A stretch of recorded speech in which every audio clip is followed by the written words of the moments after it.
انہوں نے ابن عباس رضی اللہ عنہما سے کلام الہی لا تحرک کی تفسیر کے سلسلے میں سنا کہ رسول اللہ نزول قرآن کے وقت بہت سختی محسوس فرمایا کرتے تھے، اور اس کی علامتوں میں سے ایک یہ تھی کہ یاد کرنے کے لیے آپ اپنے ہونٹوں کو ہلاتے تھے۔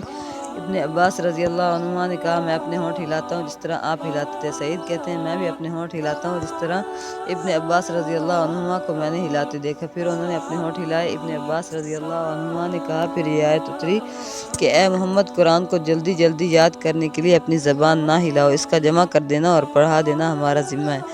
حضرت ابن عباس رضی اللہ عنہما کہتے ہیں، یعنی قرآن آپ کے دل میں جما دینا اور پڑھا دینا ہمارے ذمہ ہے۔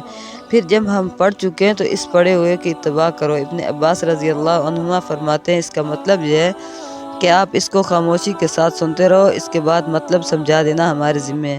پھر یقیناً یہ ہماری ذمہ داری ہے کہ آپ اس کو پڑھو، یعنی اس کو محفوظ کر سکو۔ چنانچہ اس کے بعد جب آپ کے پاس حضرت جبرائیل علیہ السلام وحی لے کر آتے تو آپ توجہ سے سنتے۔